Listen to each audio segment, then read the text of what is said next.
بسم اللہ الرحمن الرحیم الا تنصروه فقد نصرہ اللہ اذ اخرجہ الذین کفروا ثانی اثنین اذ ہما فی الغار اذ یقول لصاحبہ لا تحزن ان اللہ معنا فانزل اللہ سکینتہ علیہ وأیدہ بجنود لم تروها آمنت باللہ صدق اللہ العظیم وصدق رسولہ النبی الأمی الکریم ونحن على ذلك من الشاہدین والشاکرین والحمد للہ رب العالمین قال اللہ تبارک وتعالی فی شان حبیبہ مخبرا وآمرا ان اللہ وملائکتہ یصلون علی النبی یا ایھا الذین آمنوا صلوا علیہ وسلموا تسلیما الصلاۃ والسلام علیک یا سیدی یا رسول اللہ وعلى آلك وأصحابك يا سيدي يا حبيب الله الصلاة والسلام عليك يا سيدي يا رحمة للعالمين وعلى آلك وأصحابك يا سيدي يا شفيع المذنبين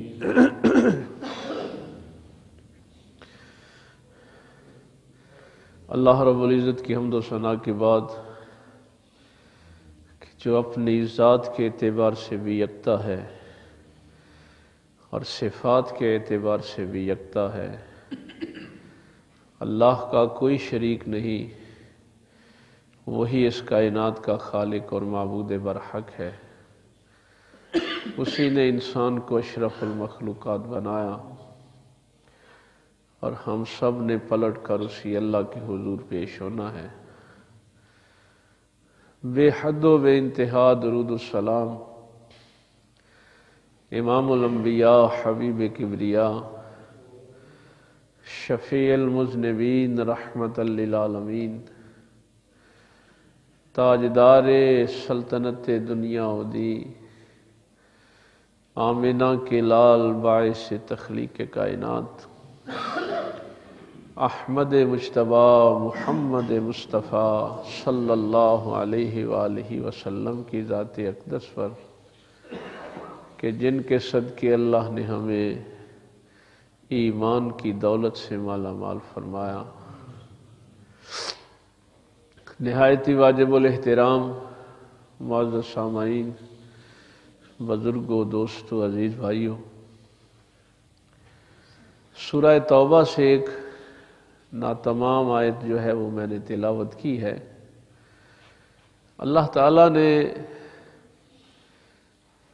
اس کے سیاق و سباق میں جو بات ہے وہ تو غزوہ تبوک کے حوالے سے ہے۔ یہ چونکہ فتح مکہ کے بعد کا معاملہ ہے، عرب سارے جو تھے وہ تو مغلوب ہو چکے تھے، مفتوح ہو چکے تھے، اور اب اس وقت کی سپر طاقت جو تھی وہ روم تھی۔ تو ہرقل جو بادشاہ تھا اس نے مدینہ شریف کے شمال کی جانب شام کی سرحد پہ اپنی فوجیں اکٹھی کرنا شروع کر دی۔ تو جیسے آج کل امریکہ بہت بڑا ملک ہے، اس دور میں روم بہت بڑی سلطنت تھی، اور یہ شام ان کا ایک صوبہ تھا. تو اس پہ تو پھر کبھی انشاءاللہ میں نے اس کا صرف سیاق و سباق آپ کو عرض کرنا تھا. اور امتحان یہ تھا یہاں پر کہ گرمی بھی بہت شدید تھی، اور چونکہ مدینہ پاک کے لوگوں کا جو روزگار تھا وہ کھیتی باڑی تھا، تو کھجوروں کے پھل جو تھے وہ بھی پکے ہوئے تھے. تو جب پھل پکتے ہیں، اگلی فصل تیار ہوتی ہے، تو پچھلے دانے جو ہے نا وہ تقریباً ختم ہو گئے ہوتے ہیں. وہ مفلسی کے دن ہوتے ہیں، اور آئندہ بندے کو توقع ہوتی ہے کہ میری فصل آ جائے گی گھر، اور آئندہ سال جو ہے وہ میرا اچھا گزر جائے گا. تو پورے سال کا انحصار اس فصل پہ تھا. تو اس دوران یہ حکم ہو گیا کہ ہم نے ملک شام کی جانب جانا ہے اور ہرکل کا مقابلہ کرنا ہے. تو یہاں پہ پھر 2-3 گروہ جو تھے،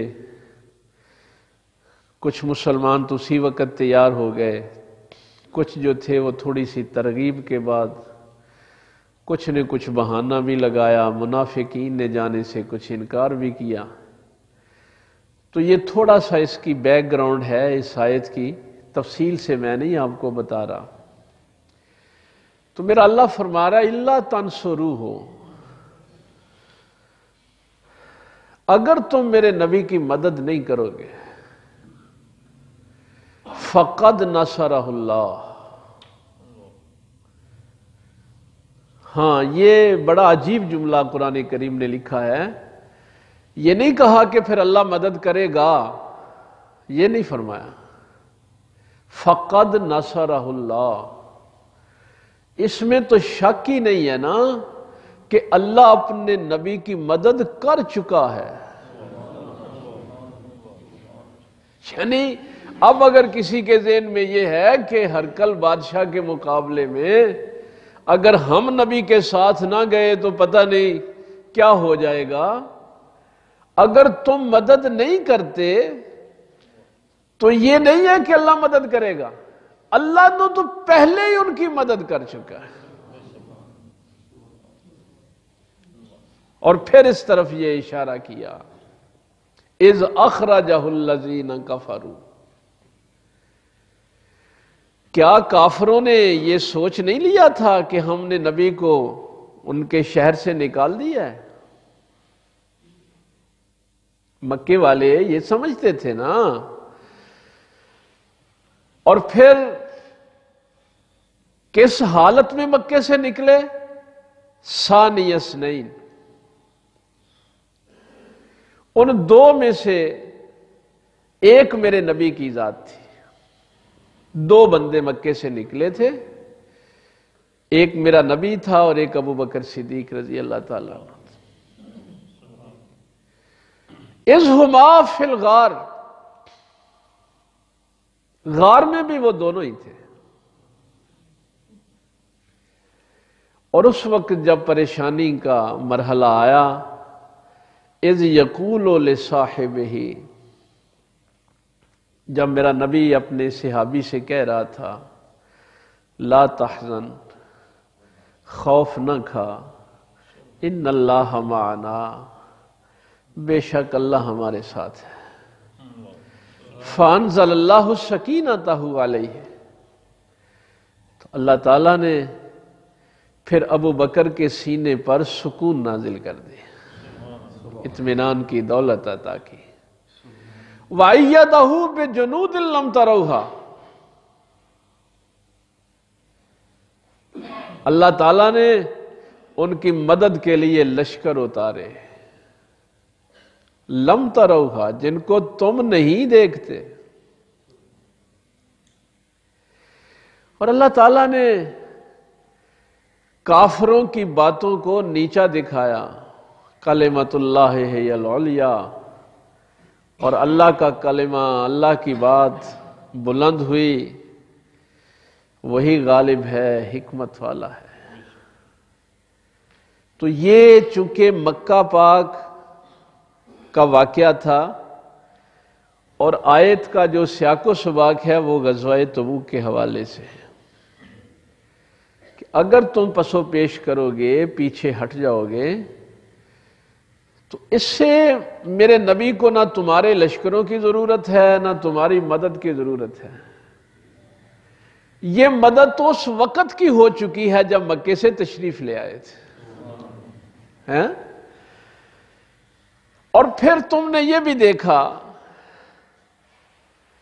کہ دوسری طرف پیادے بھی تھے، سوار بھی تھے، لالچ بھی تھے، اور ان تمام لشکروں کے مقابلے میں اللہ نے صرف ایک شخص کے ساتھ اپنے نبی کی مدد فرما دی، اور پھر کسی قلعے کے اندر نہیں کہ ان دو کو اللہ نے کسی قلعے کے اندر محفوظ کیا تھا جہاں کو بڑی حفاظت کا معاملہ تھا، ایک غار کے اندر پناہ دی، اور غار میں بھی کوئی بڑے لشکر نہیں تھے، وہ دونوں ہی تھے۔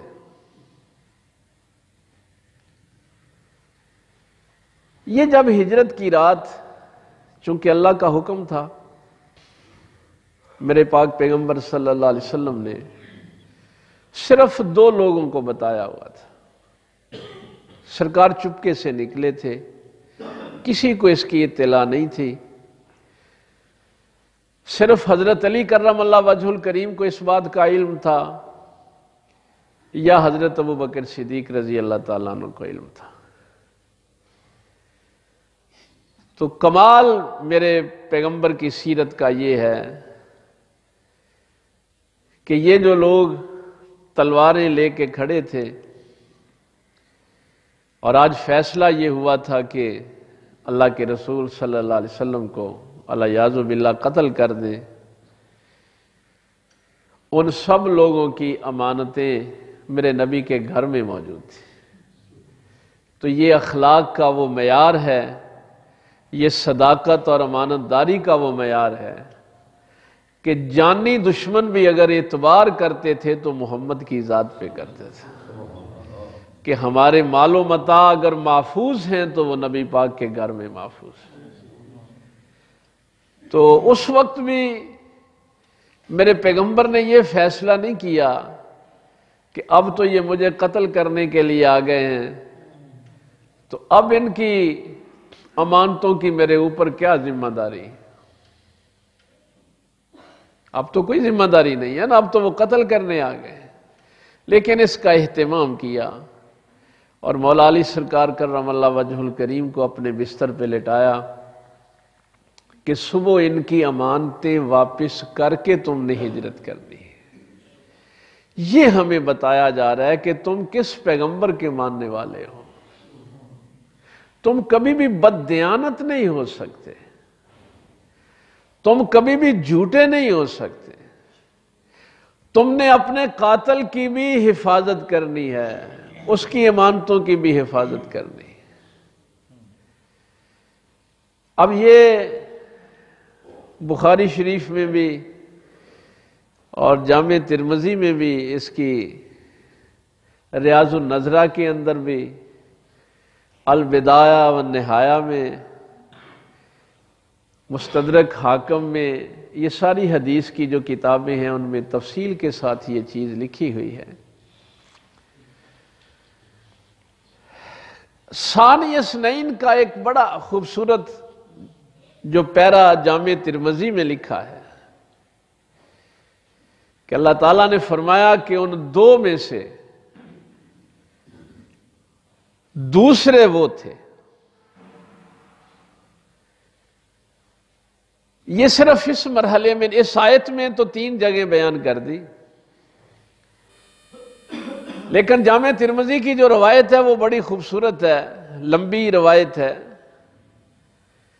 کہ نبی پاک صلی اللہ علیہ وسلم اس زمین پر اللہ پر ایمان لانے والے پہلے شخص تھے،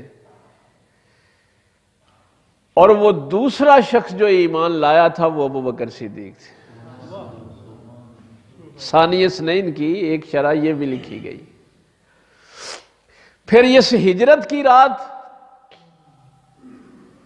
یہ تو قرآن کریم نے ویسے ڈیفائن کر دیا کہ پہلا شخص ہجرت کرنے والا میرا رسول تھا اور دوسرا ہجرت کرنے والا ابو بکر تھا۔ غار میں بھی پہلا شخص میرا پیغمبر تھا اور دوسرا ابو بکر صدیق تھا۔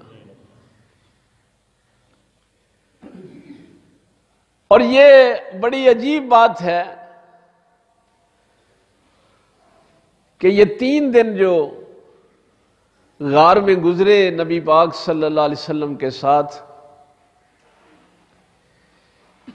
اس میں نبی پاک صلی اللہ علیہ وسلم کے انوار و تجلیات ابو بکر صدیق کے جسم میں اتنے جذب ہو گئے تھے کہ جب یہ مدینہ شریف پہنچے تو لوگ حضرت ابو بکر صدیق کو ہی سمجھ رہے تھے کہ یہ محمد الرسول اللہ ہے۔ ہاں، یہ امام بخاری نے حضرت عروہ ابن زبیر سے روایت کی کہ لوگ آگے بڑھ کے ابو بکر صدیق کا استقبال کر رہے تھے، ان کے ہاتھ چوم رہے تھے اور لوگ سمجھ رہے تھے کہ یہ ہے محمد الرسول اللہ صلی اللہ علیہ وسلم۔ پھر حضرت ابو بکر صدیق نے ایک چادر جو تھی وہ نبی پاک کے سر کے اوپر کر دی اور لوگوں کو بتایا کہ میں تو غلام ہوں، یہ ہے میرے آقا و مولا سرکار مدینہ صلی اللہ علیہ وسلم۔ پھر سرکار اس دنیا سے تشریف لے گئے تو دوسری خلافت جو تھی وہ حضرت ابو بکر صدیق کو ملی، اور گنبد خضرا میں بھی پھر دوسری قبر جو ہے وہ ابو بکر صدیق کی بنی۔ یہ ہر 2 میں سے دوسرا جو ہے اس کی شرح میں یہ بات لکھی ہوئی ہے کہ یہ کوئی ایک مرحلہ نہیں تھا۔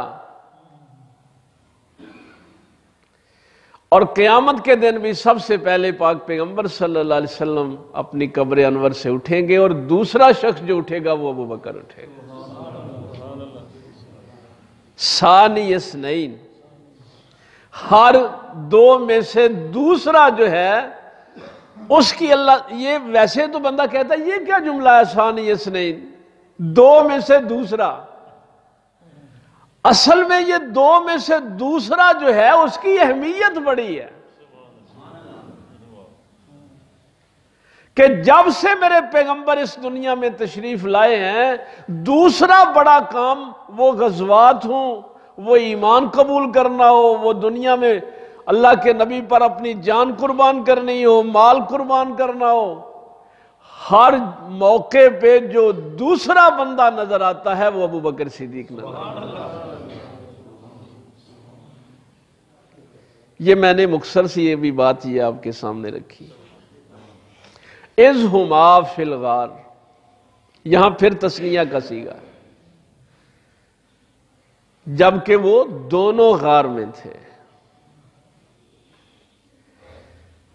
اس کی روایت حضرت عمر فاروق رضی اللہ تعالیٰ عنہ کرتے کہ وہ جو ایک رات حضرت ابو بکر صدیق نے نبی پاک صلی اللہ علیہ وسلم کے ساتھ گزاری، وہ میری زندگی کی ساری عبادتوں اور نیک اعمال سے بہتر ہے۔ بلکہ اکثر کہا کرتے تھے کہ ابو بکر وہ ایک غار والی نیکی مجھے دے دو اور میری زندگی کی ساری نیکیاں لے لو۔ میں اس پہ کبھی بڑا غور کیا کرتا تھا، پھر ایک روایت جو ہے وہ میری نظر سے گزری کہ جب حضرت ابو بکر صدیق رضی اللہ تعالیٰ عنہ یہ حضرت ابو بکر صدیق کے گھر کی پچھلی جانب سے دونوں نکلے ہیں اور غار ثور کی جانب، یہ نقشہ میں نے پہلے بھی شاید آپ کو بتایا تھا کہ مدینہ شریف کو جو راستہ جاتا ہے وہ شمال کی جانب جاتا ہے، مکے سے شمال کی جانب راستے سارے جاتے تھے، لیکن یہ غار ثور جنوب کی جانب ہے، تو وہاں سے نکل کر یہ نشیبی علاقے میں جگہ ہے۔ تو وہ منظر جو حدیث کی کتابوں میں لکھا ہے کہ کبھی ابو بکر دوڑ کر آگے ہوتے، کبھی پیچھے ہوتے، کبھی دائیں ہوتے، کبھی بائیں ہوتے، تو پاک پیغمبر صلی اللہ علیہ وسلم نے پوچھا کہ ابو بکر یہ ایسے کیوں دوڑ بھاگ کر رہے ہو؟ تو عرض کی یا رسول اللہ صلی اللہ علیہ وسلم جب میں آگے چلتا ہوں تو پھر دل میں خیال آتا ہے کہ کوئی دشمن پیچھے سے میرے نبی پہ حملہ نہ کر دے، پھر دوڑ کر میں پیچھے جاتا ہوں، پھر خیال آتا ہے کہ وہ آگے سے حملہ نہ کر دے۔ یہ قرآن کی اس آیت کا ترجمہ ہے النبی اولیٰ بالمومنین۔ آپ نے تو عام اس کا یہی ترجمہ سنا ہے نا کہ نبی تمہاری جانوں سے زیادہ قریب، اولیٰ بمعنی اقرب۔ لیکن زیادہ تر جو لوگوں نے اس کا ترجمہ کیا ہے وہ یہ کیا ہے کہ تمہاری جان پر جان سے زیادہ جس کا حق ہے وہ تمہارے نبی کی ذات ہے۔ یعنی تمہارا اپنی جان پر وہ حق نہیں ہے جتنا حق اللہ کے نبی کا ہے۔ تو اللہ کے نبی کا معاملہ آ جائے تو پھر یہ نہیں کہنا کہ میری جان بڑی عزیز ہے، اس لیے کہ جان سے عزیز کوئی چیز ہے تو وہ نبی پاک صلی اللہ علیہ وسلم کی ذات ہے۔ میں جو علماء سے بھی مولویوں سے بھی یہ درخواست کرتا رہتا ہوں، میں اس آیت کے حوالے سے کرتا ہوں کہ یہ گستاخی کا جملہ نہ کہا کریں کہ ہم نبی پاک کی مدد کر رہے ہیں، ہم نبی پاک کی عزت پہ پیرا دے رہے ہیں، ہم نے ختم نبوت پہ پیرا دیا ہے جی، ہم نے بچایا ہوا ہے سب کچھ۔ اللہ تو اس دور کے صحابہ کو فرما رہا ہے کہ اللہ تو یہ مدد پہلے ہی کر چکا ہے، آج کسی کی کیا ضرورت ہے کہ وہ یہ کہے؟ اللہ فرما رہا ہے کہ کیا اس وقت نبی کے ساتھ لشکر تھے، کوئی قلعہ بند تھے، کیا تھا؟ تو یہ ذہن سے نکال دو کہ تمہاری مدد کی وجہ سے میرا پیغمبر چل پھر رہا ہے۔ تمہاری حیثیت تو صرف اتنی ہے کہ اگر تمہاری جان، تمہارا مال نبی پاک کی خدمت میں صرف ہو جائے تو سمجھنا کہ پھر تم نے غلامی کا کو تھوڑا بہت حق ادا کیا ہے، باقی ان کو تمہاری مدد کی کوئی ضرورت نہیں۔ اللہ مدد کر چکا ہے، تمہاری مدد پہ نہیں اللہ نے نبی کو چھوڑا ہوا۔ تو یہ گستاخی کے جملے بھی اکثر ہم کہہ دیتے ہیں کہ ہم کر رہے ہیں،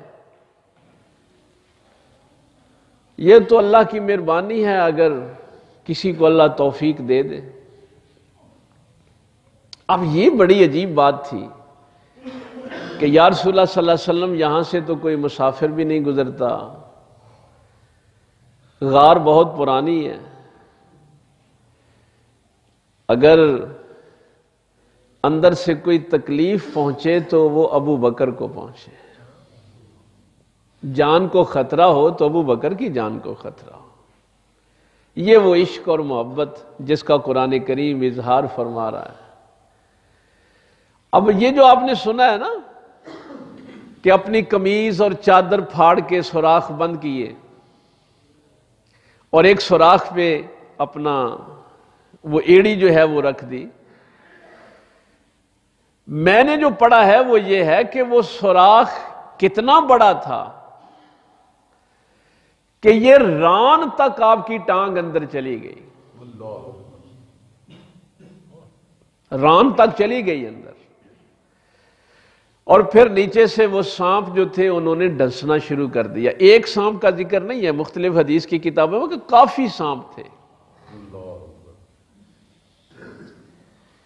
اب یہ تھا وہ النبی اولیٰ بالمومنین من انفسہم، کہ تمہاری جان کے اوپر اگر کسی کا حق ہے تو وہ نبی کی ذات کا حق ہے۔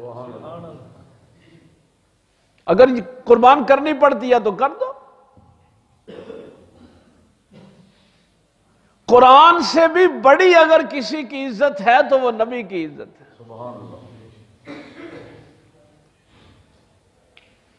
لیکن ایک ظاہر ہے انسانی جبلت ہے، تکلیف تو ہوئی، آنکھوں میں آنسو بھی آئے، ٹانگ بھی سوج گئی۔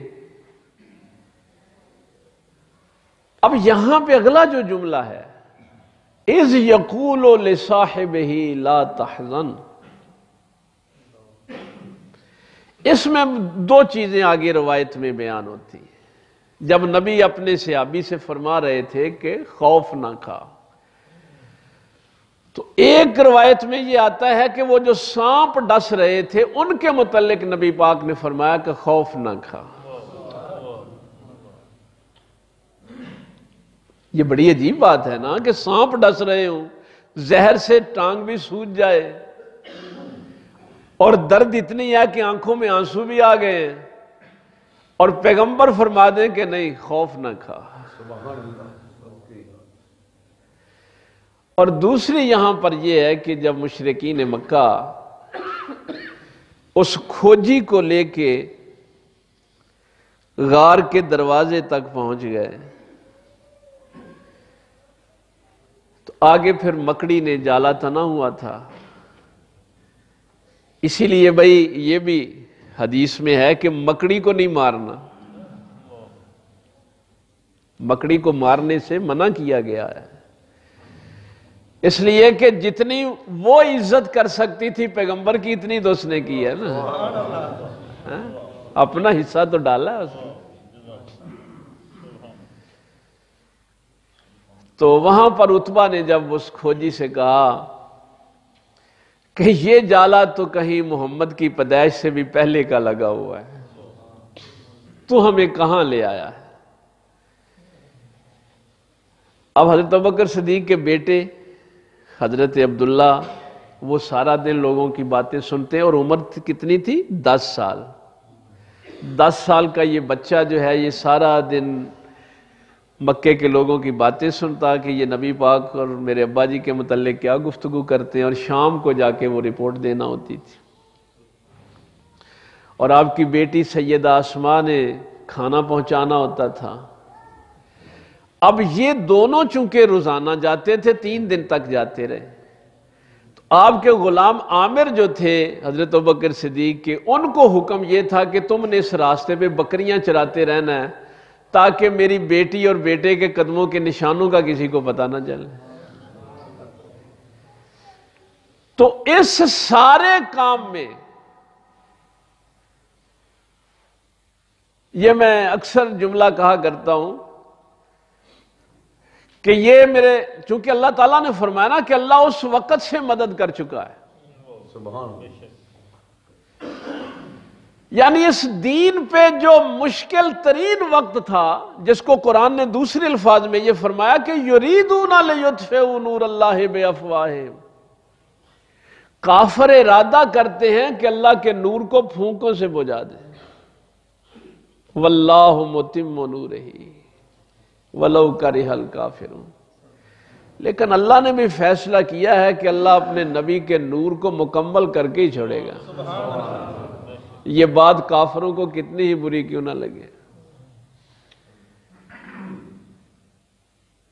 اب اس مشکل وقت میں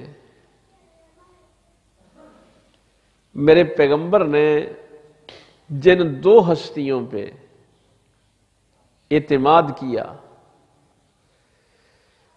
ایک علی پہ اعتماد کیا، ایک ابو بکر پہ اعتماد کیا، یہ راز کسی اور کو معلوم نہیں تھا۔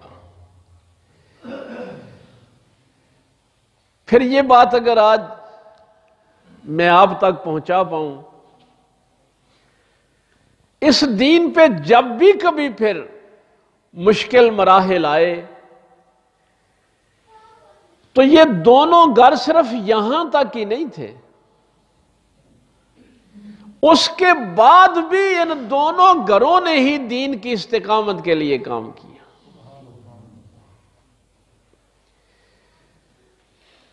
اسلام دشمن لوگوں نے بہت باتیں بنائیں،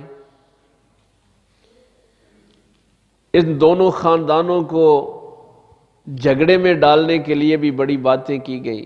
آج بھی امت کو بڑا لڑایا جاتا ہے کہ ابو بکر جو ہے اس نے باغ فدق نہیں دیا تھا حضرت فاطمہ کے ساتھ، بڑا ظلم کیا۔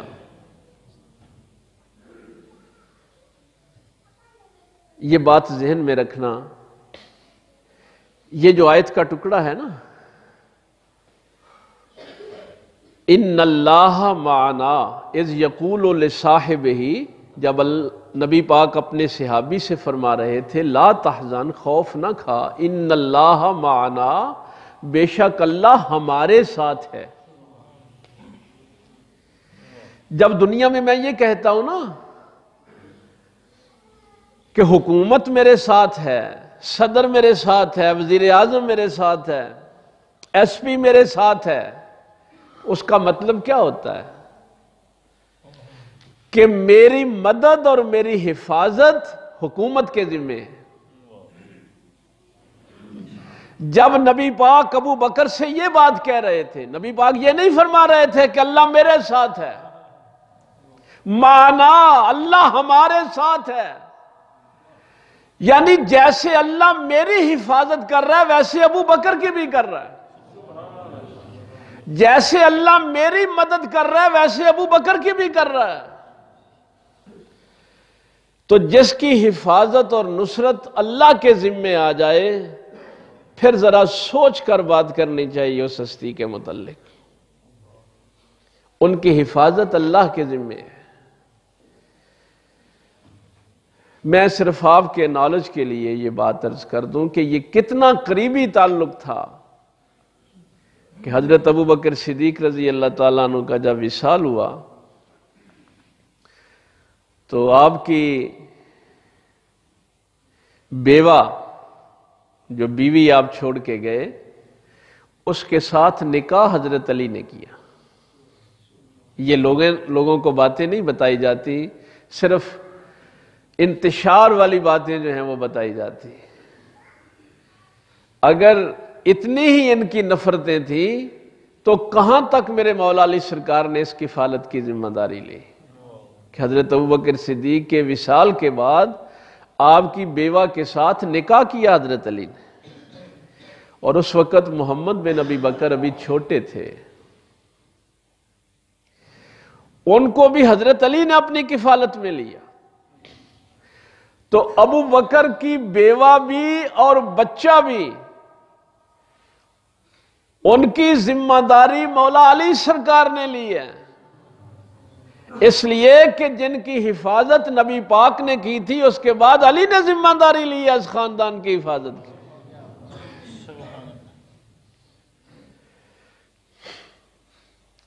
پھر کبھی یہ اگر بات، وہ دیکھو جی حضرت فاطمہ رضی اللہ تعالیٰ عنہ کا گھر جلا دیا گیا، کہانیاں سنا کے آج بھی یہ کچھ ہوتا ہے، اور یہ ظلم امت پہ بڑی دیر سے ہو رہا ہے۔ ان سے میں بڑے ادب سے یہ ریکویسٹ کیا کرتا ہوں کہ ایران فتح ہوا تو عمر فاروق رضی اللہ تعالیٰ عنہ نے نشیروان کی 2 پوتیاں اس وقت مال غنیمت میں آئیں۔ یہ بھی ہم ظلم کرتے ہیں کہ ایک بچی کا صرف ذکر کرتے ہیں کہ حضرت شہر بانو کا نکاح جو حضرت عمر فاروق نے حضرت امام حسین سے پڑھا اور کہا کہ یہ شہزادے ہیں اور شہزادی ان کے لیے۔ یہ 2 بہنیں مال غنیمت میں آئی تھی، دوسری بہن کا نام گیان بانو تھا، ایک شہر بانو تھی اور ایک گیان بانو تھی، دونوں بہنیں تھیں۔ تو سرکار عمر فاروق نے ایک شہزادی کی شادی حضرت امام حسین سے کی اور گیان بانو کا نکاح محمد بن ابی بکر سے کی۔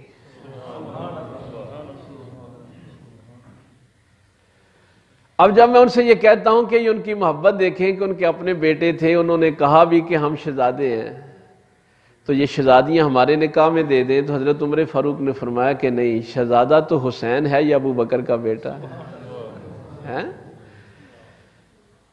اب کیا ہوا،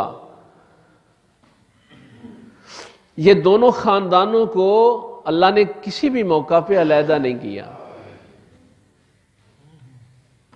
یہ آپ کے علم میں باتیں ہونی چاہیے۔ محمد بن ابی بکر کی شادی ہو گئی گیان بانوں کے ساتھ، اور سرکار امام حسین کی شادی ہو گئی شہر بانوں کے ساتھ۔ شہر بانوں سے اللہ تعالیٰ نے بیٹا دیا علی بن حسین، جن کو امام زین العابدین کہتے ہیں، اور گیان بانوں سے محمد بن ابی بکر کا بیٹا قاسم۔ اب بھئی ایک دفعہ پھر نبی کی اہل بیت پہ بڑا مشکل وقت آ گیا۔ کربلا کے واقعہ کے بعد بڑا مشکل وقت آ گیا حضور کی اہل بیت پر۔ اب امام زین العابدین کے بیٹے ہیں محمد باقر، تو امام زین العابدین نے جب دیکھا کربلا میں یہی اکیلے بچے تھے کہ حالات بہت خراب ہو گئے، تو بیٹے کی شادی بھی کرنی ہے، تو امام زین العابدین کی بھی نگاہ اگر اٹھی تو ابو بکر کے گھر پہ اٹھی، اور آپ نے قاسم کی بیٹی ام فروہ کے ساتھ اپنے بیٹے امام محمد باقر کی شادی کی۔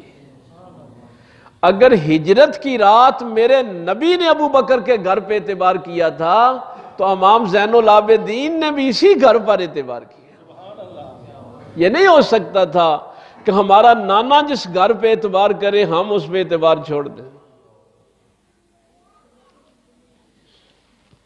اور یہ بڑی عجیب بات ہے جو میں آپ کو بتانے لگا ہوں۔ امام باقر کی 4 شادیاں ہیں، لیکن اللہ تعالیٰ نے وہ بیٹا جس نے آگے چل کے علم کی میراث کو بھی سنبھالا، امامت کی میراث کو بھی سنبھالا، سرکار امام جعفر صادق رضی اللہ تعالیٰ عنہ، جو امام اعظم ابو حنیفہ کے بھی استاد ہیں۔ امام جعفر صادق ام فروہ کے بیٹے ہیں۔ ام فروہ بیٹی ہے قاسم کی، قاسم بیٹا ہے محمد بن ابی بکر کا۔ تو میں یہی ان سے ریکویسٹ کیا کرتا ہوں کہ جب یہ 5-6 نسلوں تک اہل بیت اطہار نے جب بھی اعتبار کیا ہے ابو بکر کے گھر پہ اعتبار کیا، اور میرے اللہ کی بھی شان دیکھیں کہ اہل بیت کے خون میں اللہ نے ابو بکر کے گھر کا خون شامل کیا۔ امام جعفر صادق دے نان کے جڑے نے ابو بکر صدیق دا کر رہے ہیں۔ اب کبھی شیطان آپ کے ذہن میں یہ وسوسہ ڈالے کہ ابو بکر کو گالی دینی ہے تو یہ سوچ لینا کہ امام جعفر صادق کی اماں کو گالی دو گے تو اہل بیت کو تکلیف دینے والے ہو تم۔ کون برداشت کرتا ہے کہ اس کی ماں کو گالی دے؟ اور امام جعفر صادق کی ماں جو ہے وہ تو ابو بکر کی بیٹی ہے۔ تو یہ ان اللہ معنا کو جب میں نے پڑھا تھا کہ جب پیغمبر نے یہ بات کہہ دی، یہ گارنٹی دے دی کہ جو حفاظت اللہ نبی کی کر رہا ہے وہی حفاظت ابو بکر کی بھی کر رہا ہے، جو مدد اللہ نبی کی کر رہا ہے وہی مدد اللہ تعالیٰ ابو بکر کی بھی کر رہا ہے۔ اس دنیا میں جتنے بھی عظیم کام ہوئے ان تمام کاموں میں دوسری حیثیت اگر کسی کو حاصل ہے تو وہ ابو بکر صدیق رضی اللہ تعالیٰ عنہ کو حاصل، اور یہ واحد پہلی ہستی تھی جنہوں نے اپنی جان قربان کر کے سانپ کے سامنے ڈنگ کھائے جا رہے ہیں، تکلیف پہ تکلیف برداشت کیے جا رہے ہیں، اور کبھی آپ وہاں جائیں آپ حیران ہوں گے کہ ایسے وہ بندہ غار ثور کو دیکھ کر ہی نیچے سے دیکھ کر ہی پریشان ہو جاتا ہے۔ اب بھی 5-6 گھنٹے لگتے ہیں کوئی بڑا طاقتور بندہ ہو تو، لیکن بندہ دیکھ کے حیران ہو جاتا ہے کہ جب ابو بکر آگے پیچھے بھاگتے تھے تو بالآخر پھر نبی پاک کو اٹھا لیا۔ اور وہ سارا سفر میرے پاک پیغمبر صلی اللہ علیہ وسلم کو کاندھوں پہ سوار کر کے ابو بکر نے طے کیا ہے۔ اور وہاں جب سرکار سوئے ہوئے تھے، جو میں روایت آپ کو عرض کرنے لگا تھا، تو میرے پیغمبر کتنے خوش ہوئے۔ ایک تو یہی دعا کافی ہے کہ جیسے نبی کی حفاظت ہے ویسے ابو بکر کی بھی حفاظت ہے، جیسے اللہ کے نبی کی مدد ہے ویسے ابو بکر۔ پھر لیکن ایک دعا جو وہاں پہ پاک پیغمبر صلی اللہ علیہ وسلم نے دی کہ یا اللہ جنت میں جو تو مجھے درجہ دے گا وہی ابو بکر کو بھی عطا کر۔ اور قیامت کے دن سرکار نے فرمایا میں نے دنیا میں ہر شخص کا بدلہ دے دیا، جس کسی نے بھی میرے ساتھ نیکی کی تھی میں نے اس کا اجر دے دیا، سوائے ابو بکر کے، اس کا اجر قیامت والے دن اللہ تعالیٰ ہی عطا کرے گا۔